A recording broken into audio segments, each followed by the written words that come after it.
All right. So we'll just wait for the Zoom meeting to start.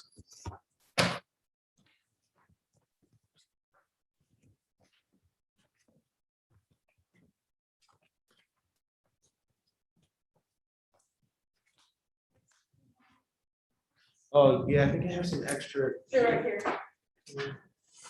For today, the ones for today. Yeah. It'll be up on the screen. So. Here's the. we're going over, yeah, please.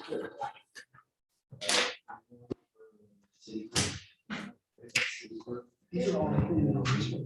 Yeah. And then.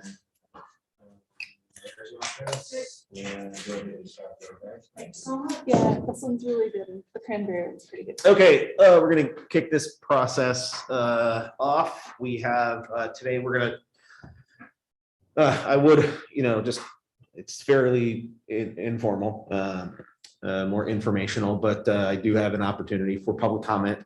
If anybody would like to make a public comment, either on the council or people in attendance, now is the opportunity to do so. No, okay, seeing none.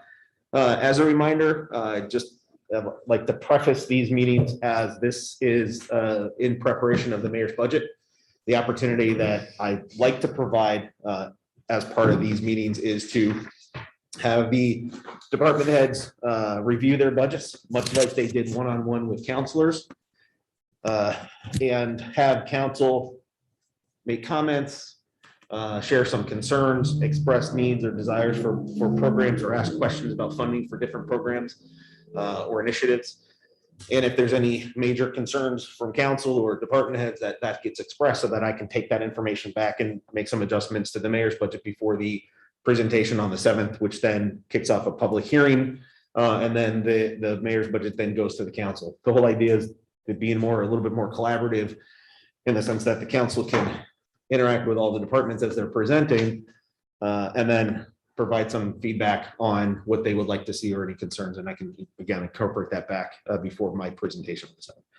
Tonight, we're going to cover city clerk, MLD, the mayor's office, and building inspector. Joe's not here, so I don't know if he's arriving. Perfect. But I will now turn it over to the city clerk, and typically what we've done, we've just invited you to the front, go through your budget, answer any questions line by line, and we can kind of go from there. Oh, is there anybody online, Beth? No, only Pat watching. Oh, okay, Pat. Okay, please. Okay, so pretty straightforward admin office, don't have any great expenditures. I have put in a few items that I do want. One being the office equipment. I would like to have an electric sealer. Right now, we're manually sealing everything.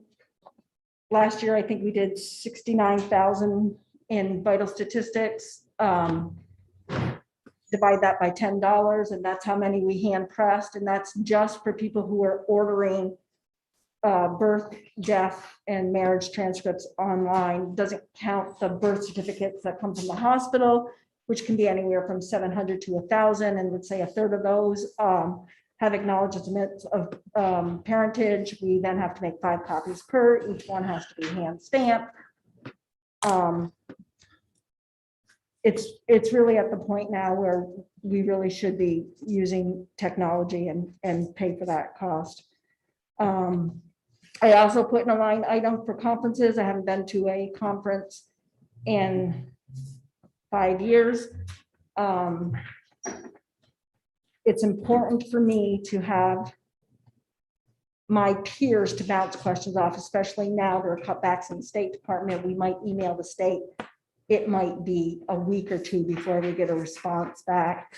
Things are changing. There used to be acknowledgement of paternity. Now it's acknowledgement of parentage. There's rules and regulations that change with that. And a lot of things have continued to change with the state. A lot of my job is not just to serve the residents of the city of Plattsburgh, but anybody who's ever gotten a vital record in the city of Plattsburgh. So they might live in Tennessee, they might live in Texas, they might live in Alaska, they might live in Paris. And I still have to serve their needs. So it's important that I'm aware of all the changes as they come down the pike and not just these gray areas every once in a while. So it's a good opportunity. They cover 4 or 5 subjects every day. It's usually 3 to 4 days. And it's usually no further than like Albany. So I will note that I just came back from conference, which was the fall training school. It used to be called the Clerks and Treasurers Fall Training School. It was immensely valuable, considering right now in this budget process, it allowed me to understand a lot of what I really should be looking at and could be looking at as part of this budget process, which I might not have been aware of. But the clerks were there too. And I will say that the clerks had their own set of courses and presentations. The treasurers and mayors had their own set of courses and presentations. And I walked out of that feeling more enlightened about this whole budget process than anything else, and found it immensely valuable. So 100% support our department heads taking the opportunity to gain additional education and learning. And then just the network opportunity alone was invaluable. So thank you. So contracted services went up a little bit. That's because our contracts went up a little bit. Any questions about the city clerk? Just that one segment. I will also note that any 1100 line is going to increase given the AFSCME contract that we negotiated this year, which included 4 years of retro pay plus increases moving forward. So everybody's 1100 line who has AFSCME members in their department has increased. And despite what requests for increased staffing, we're going to see increases in 1100 because of that. And the staffing just staying the same, otherwise? Yes, I only have Yep. 2 staff. No increases in staffing in our So office. that's all Yep. City court, I'm sorry, I jumped ahead to mine, but city court is a contract that we're obligated as a municipality to have a court in our city. And what happens is we lease a building, they basically set their budget. I just say, okay, they give me projects, I find vendors and contractors to fulfill those contracts. So basically their budget, I'd love to say I have great control over, but I have no control over. They basically set it and we sign off on it. Can you help me understand again the relationship between the court aid that we get from the state and the need to have a city court? Because we get reimbursed at like $1 and some change, correct? We get reimbursed 105% for all our contracted services. We get reimbursed,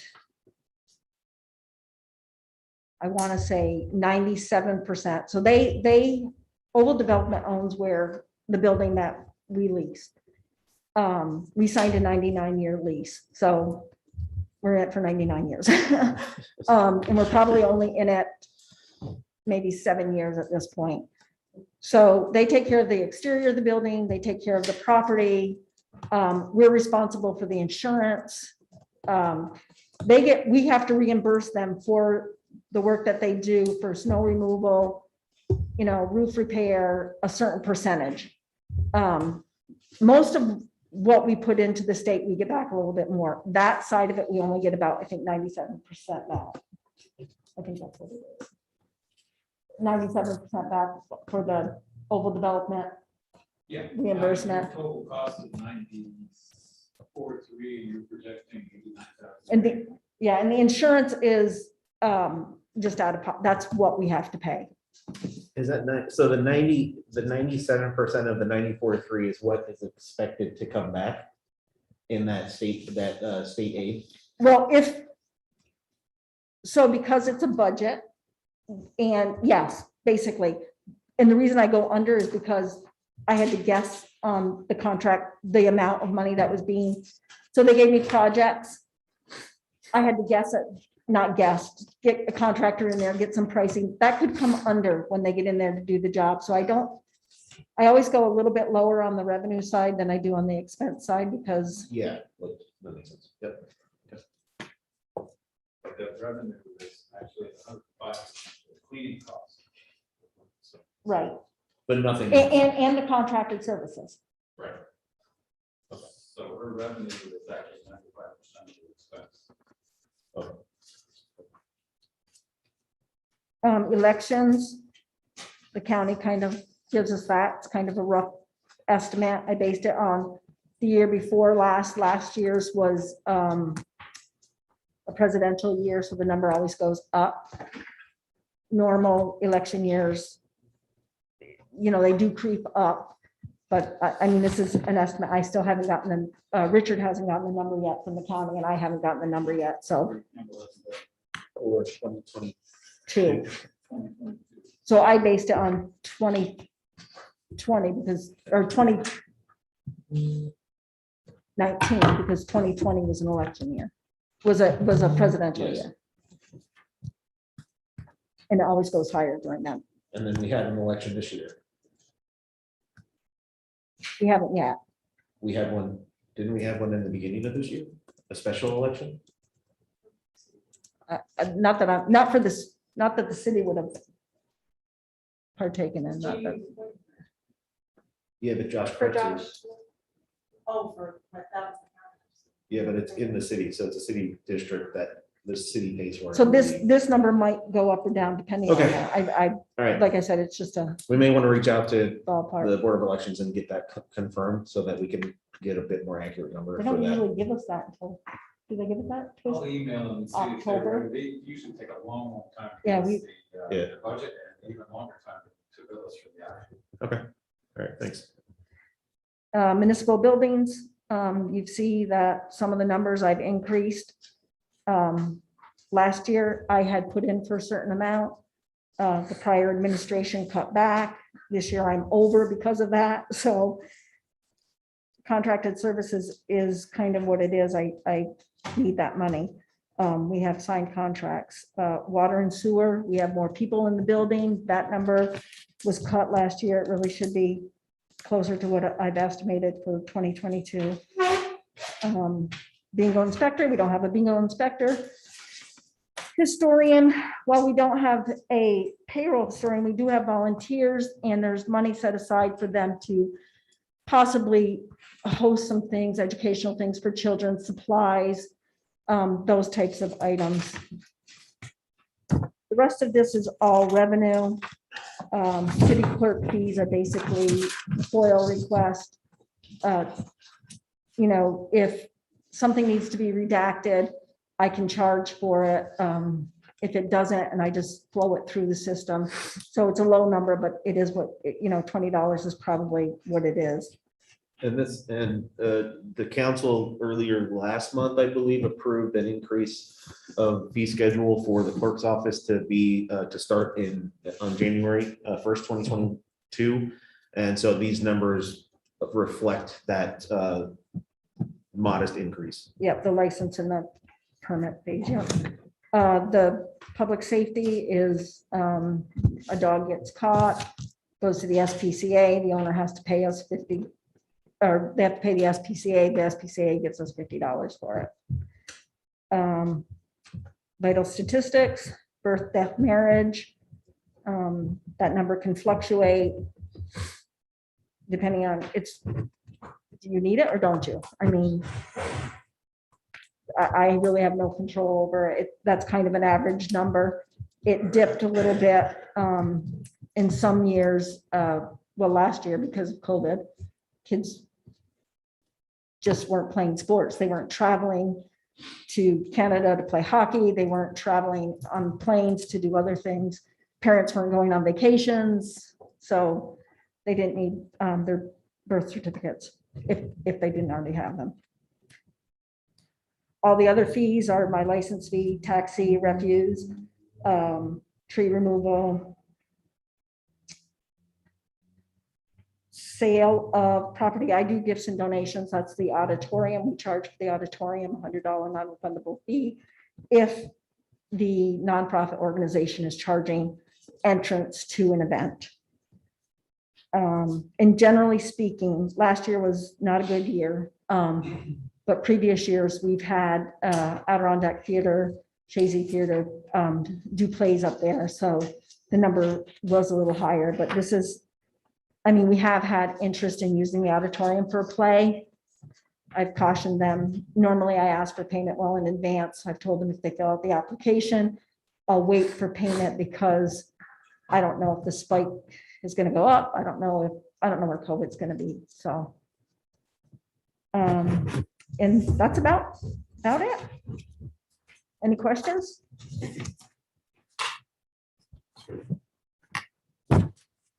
No? Yeah, I think we're good. All right, then I'm going to excuse myself. Thank you. Thank you. That's okay. Thanks for being here. Bill, please. Evening. So just to give a preface here, MLD is an enterprise fund, so it's not a general fund. It's a separate fund managed and controlled distinctly, which is why it also has a separate board. There are also other enterprise funds in the city, which we haven't reviewed yet, but this would be a good primer to having those other conversations. Yes, as the mayor said, anything I spend money on, I gotta generate my own funds to do that. So I pay for everything. Very little comes out of the general fund. There's no direct payment. The only time I get any general fund money is if I do work for the city, like meter reading for water meters and stuff like that. The city reimburses me for that. The first 16 items up there you see are our revenue, basically from our electric sales. We base that, I have to use a crystal ball to try to estimate what we're gonna make in revenue based on what the electrical season is gonna be like, which of course is defined by the weather. The last 2 winters have been mild. So I'm figuring this winter will be mild too, to take a conservative approach to it. I know the Farmers Almanac is saying this is gonna be the worst winter ever, but they got a 50% chance of being right or wrong in those things. So I basically take the least path so I don't over budget and then have to cut back later. If we do wind up with more money, we have what we call our depreciation account, and the excess money will go in there, and that's what we use to fund our capitalization projects, as well as if we have, I don't want to say the word, but an ice storm or something like that, we have to pay for mutual aid support. That's where that money would come from. The next items down are our expenses. And the first is payroll. You can see that there. Then we have the electricity purchase. Electric purchase TCCs is 0. Those were transmission contract charges, which the last few years, because we have counter congestion in this area, we don't have to pay congestion charges because typically the electricity flows from south to north, but because we have all the wind farms and solar up here, and there's no real loads for those guys up here, the electricity is now flowing from the north to the south. So we avoid congestion charges while that goes on. How long that will last is anybody's guess, but it'll probably for the next couple of years. We pay taxes for land and school. Primarily, we pay Beekman Town and Town of Plattsburgh. That's because we have a substation located in the town of Plattsburgh. Our transmission lines that feed the St. Lawrence 1 substation come from Beekman Town. That's where the New York Power Authority substation is. That provides us the energy, so we have to pay for that right away going up there. We also pay the Saranac School District, the Beekman Town School District, and because right now on Sharon Avenue where we're located, we're paying the Peru School District taxes. However, once annexation is done, hopefully by the end of this year, that cost will disappear. The rest of the items going on down are, we were required by the Public Service Commission to break out our money to show they could see where we're expending, whether it be on transmission, above ground, underground, distribution lines, above ground, underground, metering, and so forth. It's called rate making budgeting. all electric utilities in New York State have to do it the same way. So they see where we are getting our expenses. As we progress through the year, Kelly, my finance officer, should be moving the money across from personnel, transportation, supplies, if we have to get contracts into the different areas. So at the end of the year, the PSC can see where we are expending our money and what kind of maintenance we're doing. And that is also important during a rate case, because they make the decision then if there's going to be a rate increase and how it occurs, and they review that information very closely. And keep going down. Now, oops, back down a little bit. Now, towards the end here, we have the very, oh, you keep going up too far. That, stay right there. Whoops, you can't come down a little bit more? Okay, what you can't see, we have insurance there. That's provided to us by Mr. Marks for our vehicle insurance, building insurance coverage. Yeah. The other four items are contract services. Those aren't really contracts with contractors. They're actually by the Public Service Commission, is definition. Yeah. Okay. Oh, you had it there. Let's go. Yeah. Stay right there. Don't move it. Like the executive apartment contracted services. The money in there is basically MOD's portion to the council payroll, the mayor's payroll, and also for any traveling you have to do with the various things there. The treasury and the county is the services that are provided by the finance office to us, and the management of signing customers and closing out accounts. The legal department is Dean and our legal attorneys that we have in Albany when we have to deal with the Public Service Commission on issues. And then we have other general services there. Plus then we have general office contracted services, which is only $3,000 this year. That is primarily for 6 Miller Street until we get rid of it. So that's for basic costs, water and sewer and so forth. We have the PSC Regulatory Commission. We estimate what that is going to be every year. They tell us around April what it is, and then we have 2 payment periods we have to make on that. Then we have employee safety and training, our dues to our membership to the MUA, which is based in Syracuse, and repair the general property, which is work that we do around Sharon Avenue and our plant down there. Maintenance of the electrical and gas fixtures inside the building itself. Then we have the depreciation, which is based on calculations that are provided to us by the Public Service Commission. That we must do, every utility has to include those in there. We have our debt interest and debt principal, the money we borrowed over the years, we're still paying those off. And then the rest of the items down, New York retirement, social security, workers' comp, unemployment benefits, disability, health insurance, that cafeteria plan, that's all provided to us by finance office every year. That's our portion of the city's total involvement with that. Oops. Back down again, please. That's all. Okay. To me, it's down. Okay. Stay right there. This gas fee thing, 9601-1000. We're required to include that in our budget and in our reports to the Public Service Commission. That's the future cost for health insurance payments. It's not really a money number. They don't use it to when they figure out rate cases, but they passed a law a couple of years ago, and all utilities are required to put that in there. It's a mandatory thing. And the last thing is the pilot and city light contribution is the money that we provide to the city, to the general fund.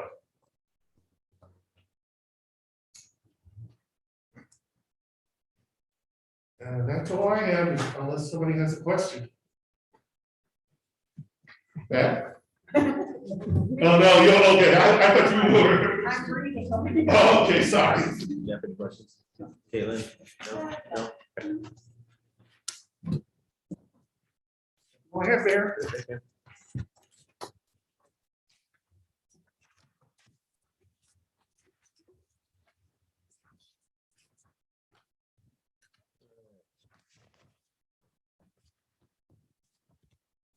Okay, thank you.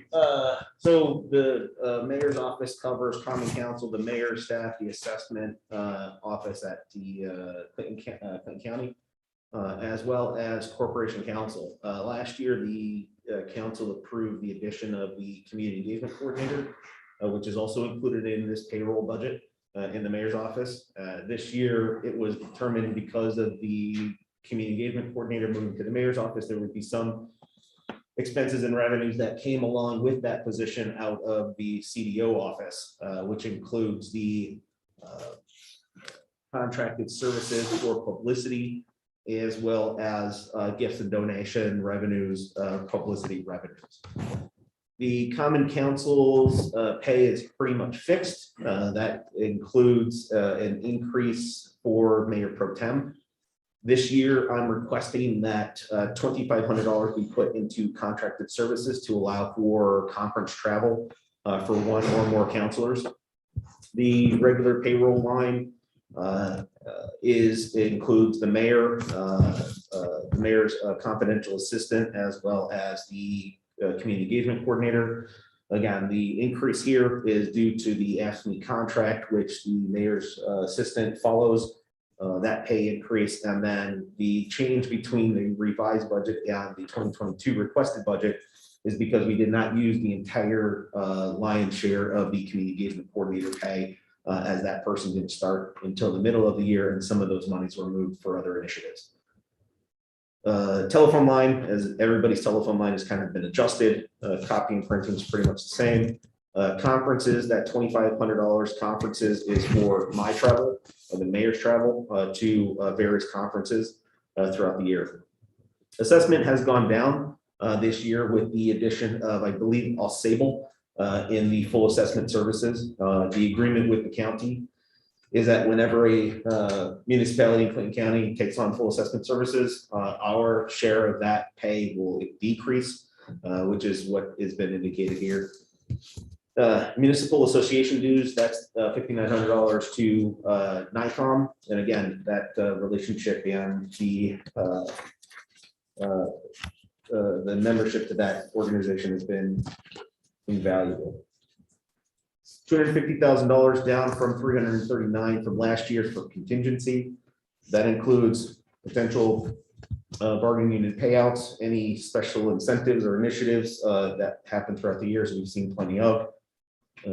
That was a decrease down. Publicity fees for service, $45,000. That's for fireworks, annual fireworks and other events that happen throughout the city throughout the year. Corporation council, it's pretty standard from the same amount from last year. Payroll, any contracted services that he needs to provide, and then any special litigation fees for things outside of the context of just being a lawyer for the city. That includes litigation, any special litigation, annexation, as an example, falls under that special fees for service. Publicity and revenues, again, this is carryover from the CEO office, which seems to fit better in the mayor's budget, considering that the person doing those special events and soliciting, well, not soliciting donations, but the person who would be accepting the donations would be the community engagement coordinator. So that revenue item has been added to the mayor's office.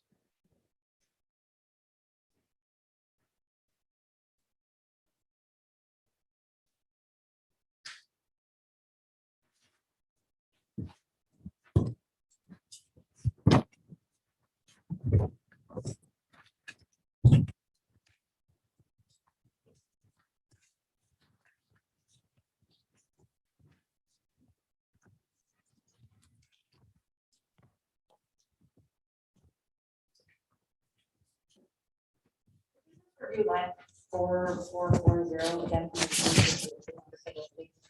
Yeah, Let's see, publicity fees for services, that covers fireworks and other special events that we've had. I believe we did one fireworks display and pay for one fireworks display, and then there's other fees that we pay for printing and promoting our special events. We have 4 major special events in the city that we help promote: the 4th of July, Mayor's Cup, Battle of Plattsburgh, and then the holiday parade. And those funds go towards contributing to that. To those events. Sorry? Yeah, bands, printing. Again, fireworks. And that was moved there because of the community corner. Correct. So that line item used to be in community development. And it was Operations.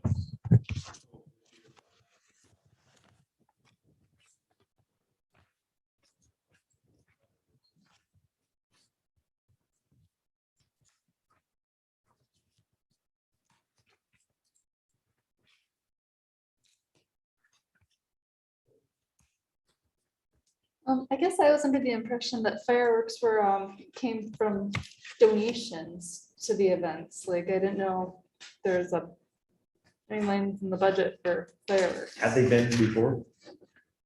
Have they been donated before fireworks? Well, we paid for fireworks when the year stopped. Those folks, the Rotary somebody might have donated money or sponsored money for fireworks, but we generally would have to pay for our own Yeah. 4th of July or whatever or stuff like that. Okay. We But can some- ask for them to yeah. pay for We'd them. like to give some donations for events, so there's 20,000 projected to be collected for contributions towards, those events. Okay. Fireworks as well. We can solicit it. Yeah, that's it. There is a line in there to account for donations, but the city can't go out and, ask for these things. Some people do come and say, hey, like the Councilor Canellis, for example, dropped off a check to City Hall and said, I'd like this money to be spent towards a playground. And that was not something that I went out to Councilor Canellis and said, hey, can you give us some money for a playground? He and his family just felt it necessary for the community to do that. We're not gonna turn it away, but we're also not gonna go out and knock on doors either, so yeah.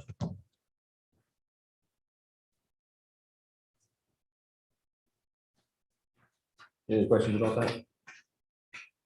Okay. Joe, would you like to jump up there?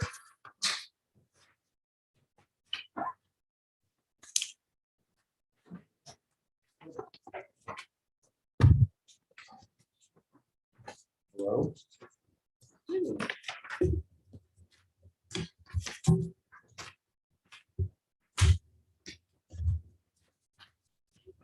All right, so. We start here, BI budget, only real uptick here is with regular pay. Get those numbers from Rich.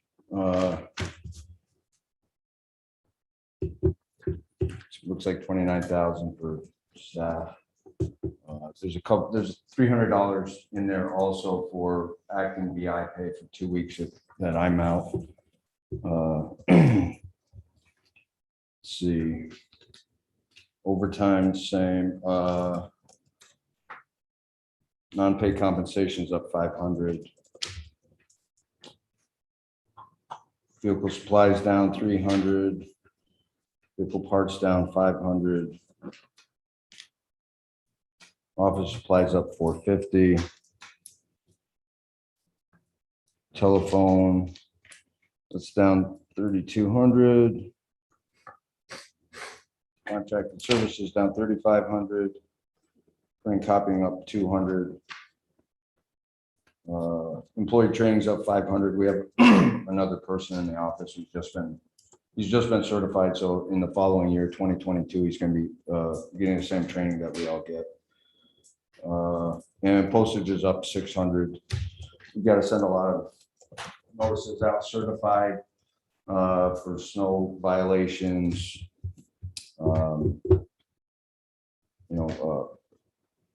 Enforcement of local laws, we have to send a lot of that stuff out certified, and we've pushed that number of 1,400 a bit in the last couple of years, so we're up to 200. So essentially, looks like the entire BI budget is up 23,755.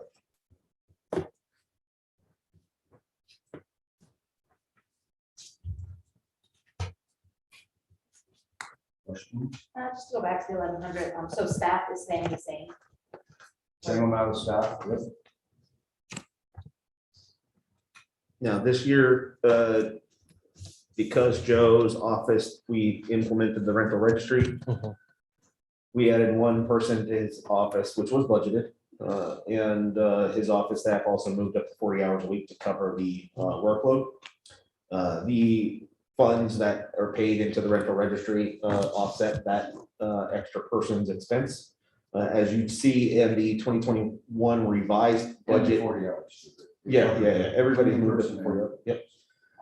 So if you look at the 2021 revised budget under licenses and permits, you'll see about $250,000, $260,000 of revenue in that year, primarily because the rental registry payments are a 3-year payment. A lot of those folks paid those 3 years ahead. Some of them went on a pay budget or whatever, paid plan where they'll pay once a year. Right. And they'll pay every year, you know. We did also get them the option of paying annually, which about 10% have chosen to pay annually. So They'll be paying again next year. So they'll be paying again next year, which is why they're at the 2022 revenue for licenses and permits is up from 20, but down from 21. Okay, so we'll probably see that every 3 years or so, a spike in revenue and then an evening out, and then a spike in revenue evening out every 3 years or so. But that revenue isn't, I mean, you can say that revenue is realized right away, but it's typically in normal circumstances, it would be a prepayment for those 2 years as a liability and then realized as revenue every year equally for each rental unit. But however Joe and Rich manages it just kind of looks like this right now. So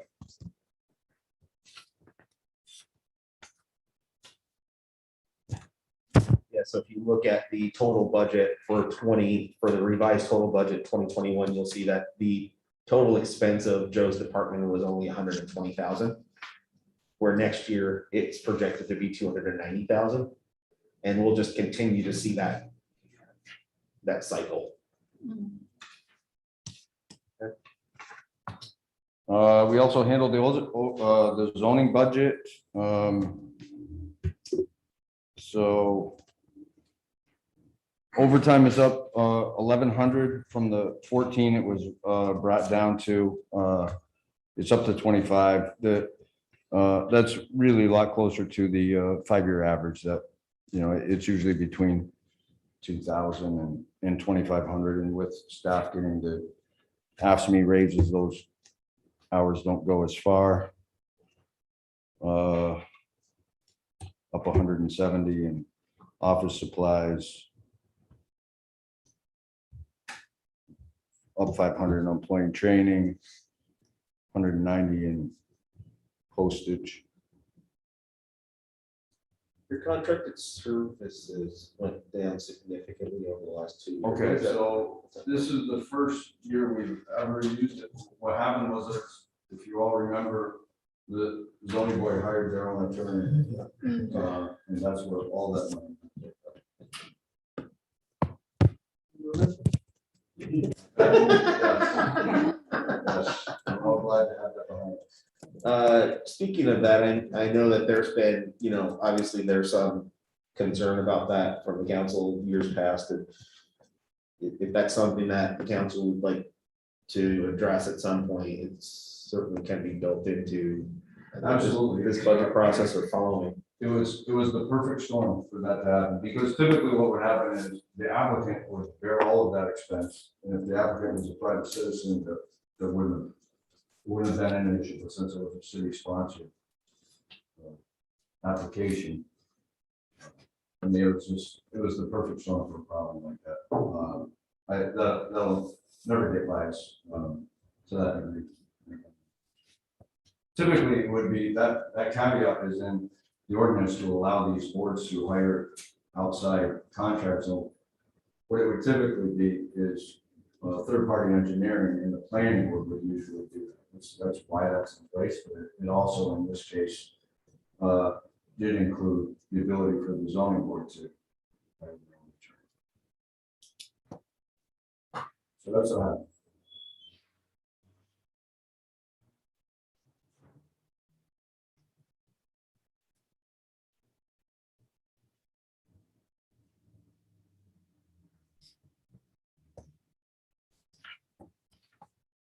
I think that's all I got.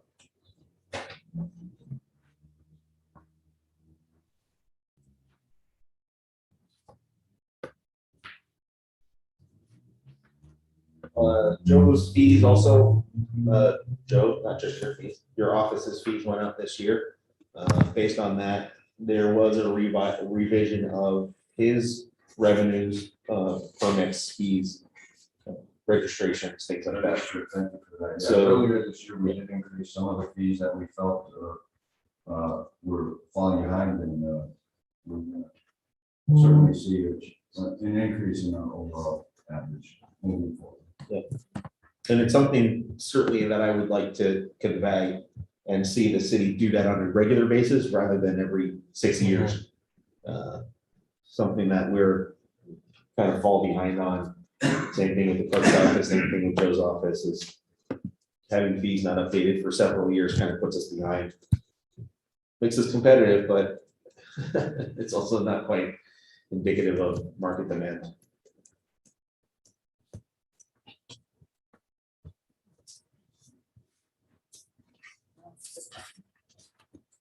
You can just stay standing there, Joe, while we look at you. You're good. man. Other questions? No. All right. Pretty quick, we have another meeting tomorrow, the final meeting to wrap up. Which will include, who's it gonna include? Water sewer.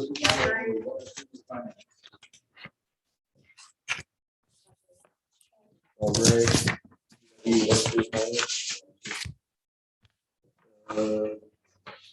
They could put anybody on the spot, but we got water and sewer and finance in the room right now. This is true. We got 2 hours left. You know, I don't know, what do you guys think? Put them on the spot, we can put them on the spot. They're good, they're good. For it. Richard? Do you want finance? Yeah, let's do it, why not? You give us some easy for tomorrow.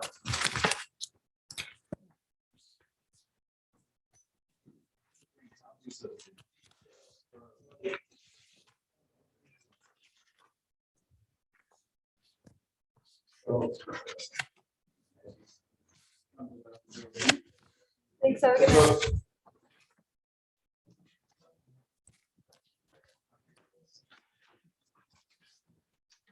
Your copy is not open? Yeah, it's open, but I physically have no, Not this one. this, I can't do a whole bunch. Okay, just that. Sure, you don't mind. That's the detail of all the expenses. No, Thanks, Richard, thanks for being brave. No problem. And you notice how John left.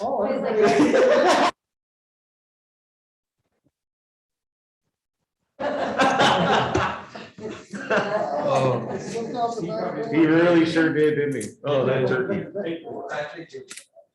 Uh-huh. John's never afraid to put on a show. Yeah. So Beth is getting you the details of the finance office budget. I was gonna bring the payroll details too. It's 357,000 for the finance office. And was it 287,000 for the, yeah, 357, 531 for finance. And then for data processing, 287, 118. Those numbers are only affected by, of course, the ASME increase. And, you know, that's $2 an hour times number of hours plus 1.5% starting 2022. It's also affected by the fact that we're going to a 40-hour work week to be able to keep the office open till 4 o'clock again, which we haven't been able to do for over a year. Almost going on, well, be year and a half to almost 2 years by the time we get it going again. And there's also a 2% increase for management pay in there that the mayor had me put in for all the managers, which we also projected for each department. So that's the reason for the increase in payroll. The ASME piece, you know, $2 plus 1.5% times 2,080 hours, it's almost $5,000 per person. So Beth has got the details here for each line item of the department expense, except for the payroll.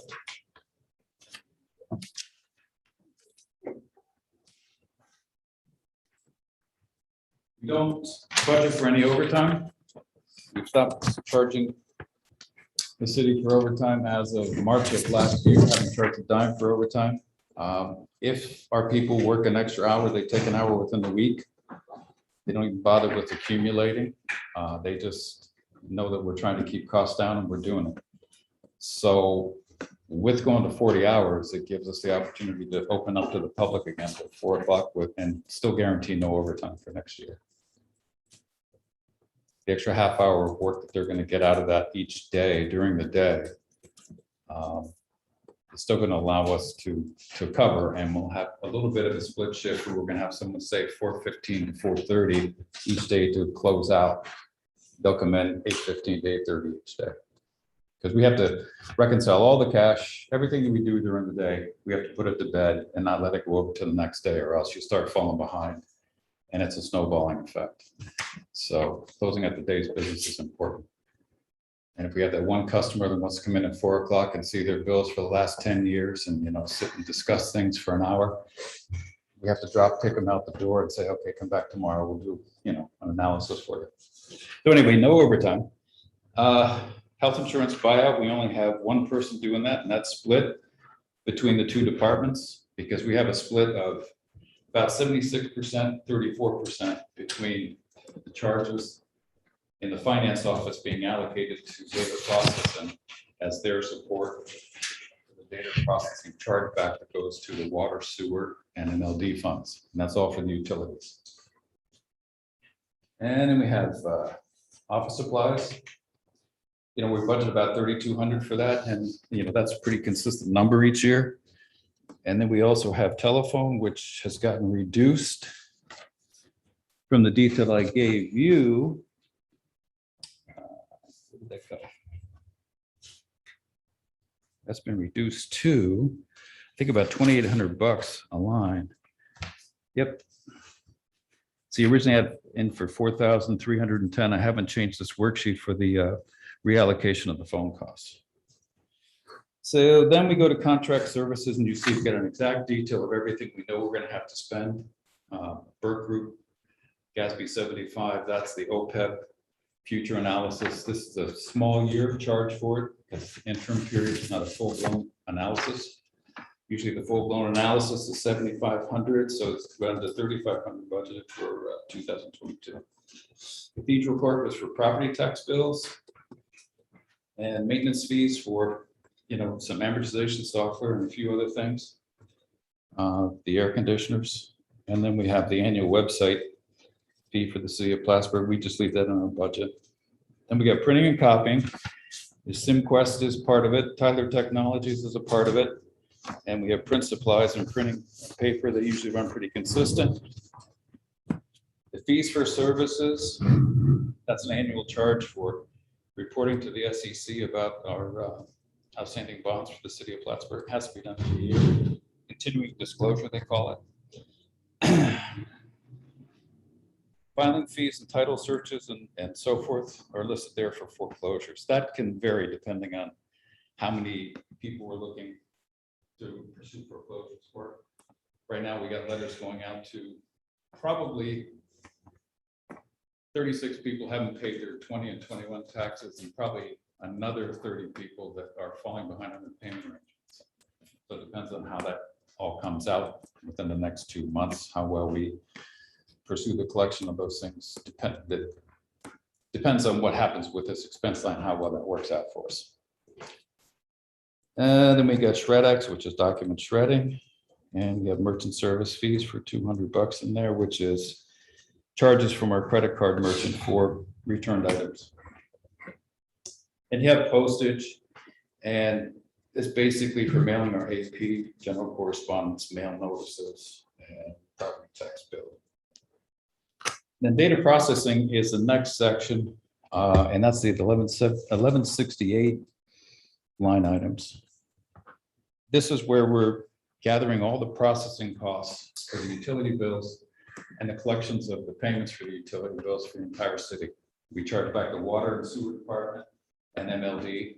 So we gather these costs to be completely consistent with what we do each year and allocate that based on the number of accounts that are being serviced. No overtime again. The balance of the healthcare buyout for the one person, office supplies, a lot of envelopes, a lot of paper for printing utility bills, over 200,000 utility bills a year. Telephone has been dropped down to 2,800 again because of the allocation of the charges. And the contract services line is a big one here because it's Tyler Technologies, our Municipal software. That's up 3% from last year. And they're telling me that's going to be 3% increase wherever you're going forward. We continue to try and reduce our use of different applications in the software so that we keep the cost down, but we're kind of bare bones on what we can say we're not going to use anymore. We're using all of it. We even pay the fees in there for the building inspector, which is an add-on. He's using it and it's been working out pretty well, right, Joe?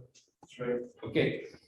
So ClearGov is a new expense in there, and that's replacing the OpenGov feature. We're just about finished with the data onboarding for that. We get a clean load, and we should be starting to gather expenses and special reports to start to do reporting online on the website. I too have been plugging in some of these numbers and getting acclimated to the budgeting, what's it called, the budget book portion of that, and it seems to be very easy to use.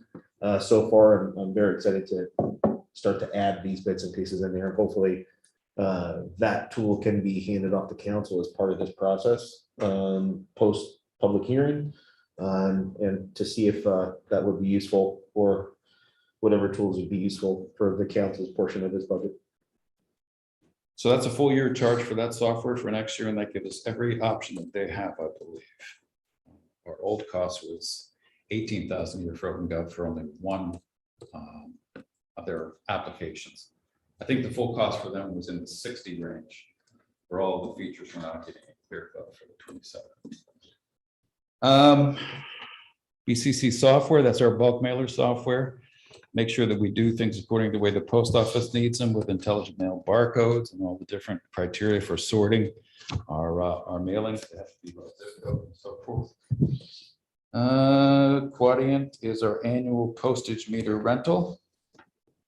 And Bandis is messaging software that we get charged back from the IT department. We got SimQuest managed printing costs in there. And then, of course, we also have Glens Falls National Bank lockbox fees. That $22,800 is budgeted to process roughly 2,000 to 2,500 payments a month for us and send us an electronic file upload to post the payments. Saves us the cost and the benefits for one whole person a year. And then we have some mail handling equipment servicing, which is our inserting machine. And a postage is a big expense when it comes to mailing out all the utility bills. We're looking at cutting those costs again by having some additional sorting capabilities for the postal system to reduce costs. I've also been wondering, is there any way to go digital with that, like have an online option, where people could go paperless? We do. Yes, We there do. is. It's been in play for how It's been in long? place since 2009. I am paperless. Oh, cool. I'm gonna make that adjustment. Yeah, it's auto pay too. Good to know. So- Yeah, the e-bill feature's been there since 2009. Most of the time, the college gets to take advantage of it. So you see our e-bill listed customers go up dramatically when college is in session, then drop back down again. We haven't varied much between 1,000 and 1,200 a year total customers out of 13,000 since 2009. People just don't all want to sign up for e-bill and say, okay, I'll just rely on my email to give me that bill. A lot of people say, yeah, I want e-bill and I also want the paper. They want both. They want both. Yeah. So it's tough to get them to quit getting a piece of paper in the mail, but it is an option that's there. You can call the office and they'll set it up for you. But the finance Dropbox makes things a lot easier for you if you do it the old school way. It does, and the auto pay is growing. That's generational, and that's growing pretty dramatically. It was 407 before the pandemic, and now we're close to, I think, 1,800 customer accounts. And it's really a pretty cool feature because once you set it up, you let it go. You do get a notice that says, here's your auto pay bill. It's coming out. It's going to come out of your account on the due date. The due date has to be a banking day. So we have to juggle that all the time. We used to have our due dates be about 25%, 26% of the time they were on weekends and holidays. So we had to juggle around that. So it makes for, a little bit of criteria problem for the bill where you have to run them so that you get them to be billed and auto paid on a banking day. But the nice part about it is once that file goes out, the bank pulls the money from the account. The day that it comes in, boom, it's posted, so it's a pretty seamless process. Does the bank charge you for any of that? 0. How many people you got in data processing? 2. Just two still? Yeah. And how many in finance? Well, you have 3 at the front counter, 1 in AP, I'm dead. 1 in accounting, and 1 in payroll. You got me, and you also have Sherry on the phones. 10 of us. Just to go back to that underlying data processing, is the increase just to ask me in the 40-hour work week and all of that, or? No additional people. Yeah, I just wanted to make sure. But yeah, there is a 40-hour work week, which is different. We're probably one of the few offices that should have been on 40 hours for start. Right. Because taking off an hour in the middle of the day, when your customers are coming in the middle of the day, they're coming in their lunch hour to do their business, and we have to send people out for an hour apiece. And somehow figure out how to still provide coverage for the busiest part of the day. We should have always been on 40 hours as far as I'm concerned. But we're going to be one of the last to go. But thanks to looking at, hey, how do we get back open and stay open until 4 o'clock in the afternoon to provide customer service? The 40 hours is going to be the answer. Absolutely.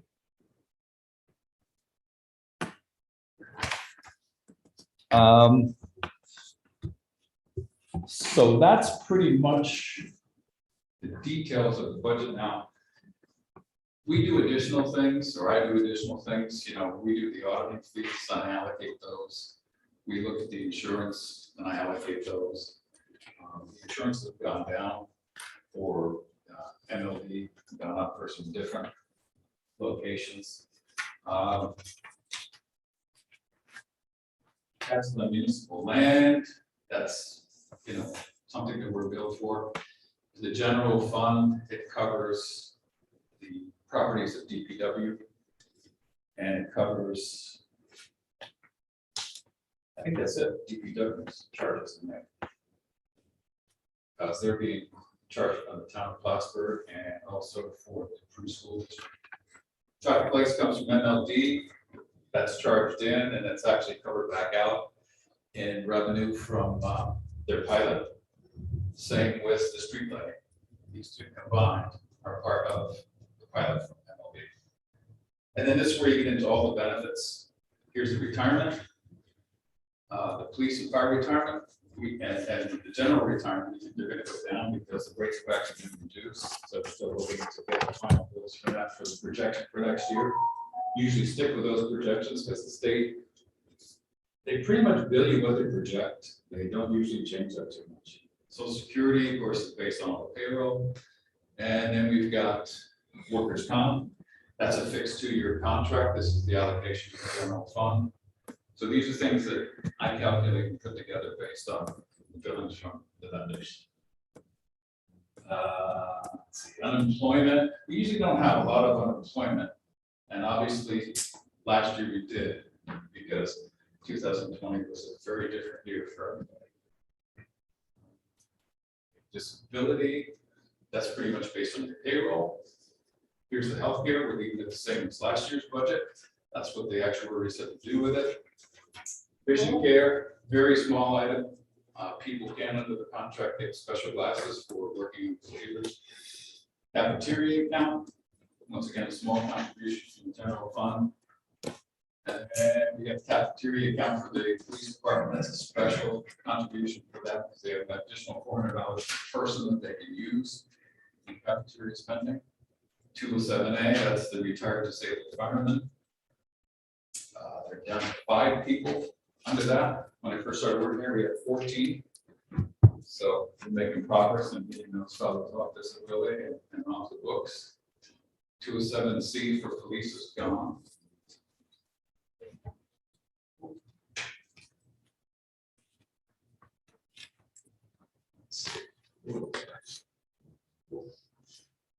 Here we go. Yeah, 207C for police, 3,500 is EAS benefits, that's our employee assistance services. So these are the transfers that in all the other budgets you've been looking at are going to happen. This is going to the library, which we'll talk about tomorrow. This is going to the parking, which you talked about yesterday and our complex yesterday. That's the big number that was on Councilor Gibbs's mind, in addition to the deficit there this year. Transfer to capital, we estimate 100 grand a year for capital project funding directly from the general fund operations.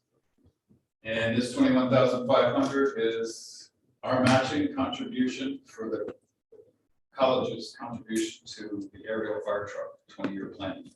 They put in 21.5 for 20 years, we put in 21.5 for 20 years. There's about 7 years left, 6 years left. And there's the debt service number, which we were talking about. A debt service was $1,604,000 in 2020.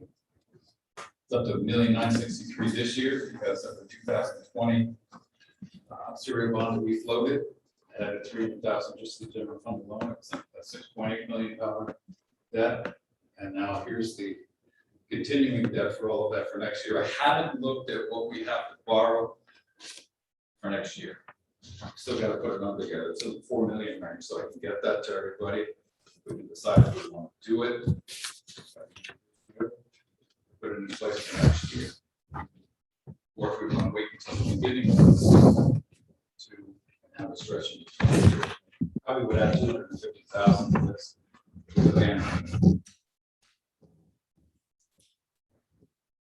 Okay. Now the revenue side. That's the property tax, the same number as in 2021. That's going to change.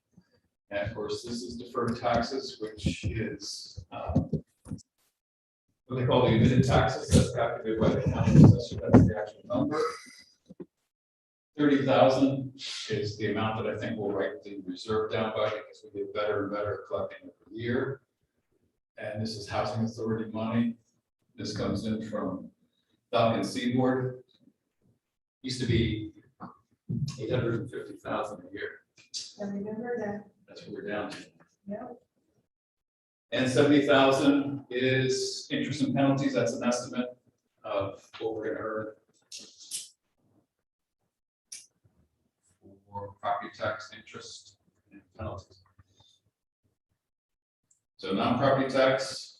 That's our sales tax number. That's our sales tax number provided by the county. Utility gross receipts, that's an estimate. You see what it ran back in 2019. 2020 was a banner year because we collected from Prime Link, who hasn't filed a return on that since I started in business, and we went back and recaptured it. So that was that little windfall. And we're budgeted for 32 this year, and we'll be the same as next year. Cable franchise, this has been going down each year. It's based on what you changed from. The name was Falcon, now it's Spectrum. Yeah, percent of all of their local revenue. Percent of telecommunications. Their gross revenues to the city of Plattsburgh, the city gets a share of it.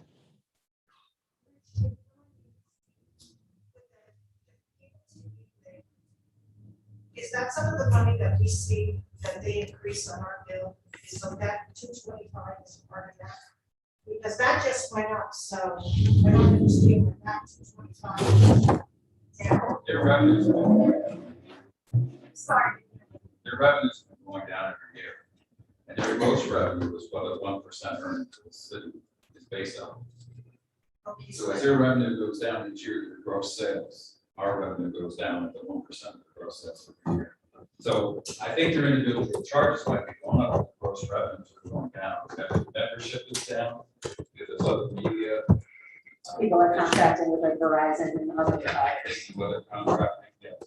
And I emailed you a couple times on that, and you never answered me, I'm just wondering, so that's, that extra line item that they keep increasing that we had, It's not, isn't that? No. That's not. whatever they're increasing for is for their own revenue purposes, but in the gross sales aspect of it, the city gets 1%. I think Netflix is kind of their business, Yeah, for sure. Dish, Mhm. you know, all. Okay, department fees, this is what we usually collect on an annual basis. Most of that is for 5% of the uncollected school taxes turned over to the city to be collected. And be levied. And let's see. First, tax redemptions, that's an estimated number.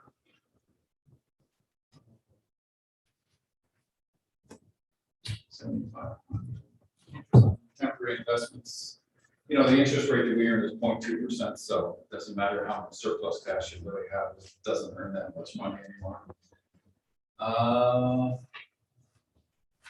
And these are just estimated figures for insurance recoveries, workers' comp recoveries, disability recoveries, prior year expense recoveries, and that's the 21.5 donation I was talking about for the other revenue item. Excuse me, the expense item under transfers to reserves up in the general fund section, the 9,000 accounts, that's the revenue offset for that. And these are the central data processing chargebacks. I was talking about that whole budget for the data processing department. That's what generates this revenue. Water, sewer, unfortunately, and MLD. And then here's the MLD, part of the MLD pilot for electric fund investment to the city. 652,000 they were talking about that they paid the city. This is what you saw is the electric expense, and for the streetlight expense for 560. It's also MLD for their services chargebacks to the city. And then these are the water and sewer fund calculations for interfund revenue based on city support, administrative support. We do internal calculation of that. John and I, like I said, Matt, are going to look at that with the mayor this year to see if there should be any changes in that. Determine if anybody's being overcharged or undercharged. There's a lot of revenue items for our department, aren't there? This is the AIM funding. It's back to normal. This is what it was reduced to for 2020. That's what we actually collected. This is budgeted for 2021, but we got the difference from the 2020 reduced amount in 2021 and 2022 is back to normal. 2021 is going to be back to normal plus the balance from 2020. So that AIM fund has been restored. This is an estimate of mortgage taxes, we get that from the assessor at the county. And then Medicaid support, it's gas once again, ambulance. That's it.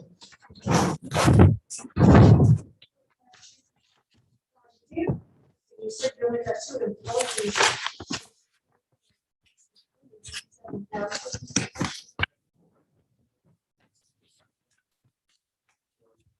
Process. Okay, so that's. 74-36 allocation, 36% of their pay stays in finance, 74% is over to data processing costs for the collection piece. Okay, that's what's missing. I didn't think 2 people were that much money. No. Ah, They did that one on the show. Yeah, that's right. thank you. Okay. Any questions on any of this? I know it's a lot. Appreciate you jumping in. John stuck around for a reason, I think. I'm just kidding. No. Save you for tomorrow. Appreciate it. Any questions at all? Any questions for Rich? Anything to follow up on? Okay, any questions about the other budget presented or anything like that? You know, you don't have to share them now, but certainly This process is very, very good. I've helpful. been- Yeah, absolutely. Yeah, Very good. so just to be aware, like, this is not the final, it's just, you know, this is just part of my budget process. To get feedback from you all and the department heads and Denise nephews. That summary you sent today, it shows the department revenues versus expenses. I mean, that's the first time that's ever been presented that way. Yes, I really like that. that'll be Yeah. part of, and that will be included in the final package as well. Yep. Yeah, but again, like, this is not the final process, right? This is an opportunity that I can hear you all take a look at what's been proposed by departments, hear any concerns, feedback that I can come back and include into the proposed budget. Whether you provide that feedback or not is, you know, entirely up to you. I hope that you do. That way it could potentially smooth out the final process here. Not intended to usurp processes. It can't, you know, can't rewrite the charter here. So it's really more about a collaborative partnership to understand where you all are at with some of this feedback. We've got about a week and a half. That includes the budget packet that I'm writing right now. Reconfirming, double checking, triple checking my numbers with Richard and department heads. Any feedback that you all provide to review and incorporate whatever appropriate feedback that you have. And then finally package everything up and deliver it on the 7th. I don't know if I actually read through my budget package at that point, or do I wait? I give my statement. Okay, yeah, I'll deliver the budget statement and then what, we have the public hearing afterwards, the next week. We publish it. Or Rich will give me the final copy and we publish it on the website in the library and people at the clerk's office. And then the public hearing will be set for, I think we're gonna do on Monday. Well, we're gonna set the public hearing. Okay, it has to be, I think the charter says no sooner than 7 days after it's been published. Fine. Yeah. maybe so. Okay, all right, so, And whatever we publish can be based on any configuration of the reports. right, You know, it's not anything that's set in stone. We do the same thing every year, but certainly, you know, the new worksheets can be part of it. yeah, so what I'll do with you, Richard, is I'll review what my plan is on publishing, and I know Beth already understands, like, I'm ready to publish a full-on document that includes everything, the budget, the reports, the charts, the grids, everything that I've been working on, so that, you know, when it does get handed off to the council, they have everything that I had in developing it, as well as the documents, the Excel documents that I've been working off of. Maybe that could be helpful for you all. But then at that point, it's, you know, it's up to the council to finalize everything and get everything prepared for 2022. Thank you again. So same time tomorrow, we'll rejoin and we'll review public works, water, sewer, and library. Okay. I'll now take a motion to adjourn. Councilor Canales, second by Councilor Bob. All in favor? Aye. Hi. Opposed? We are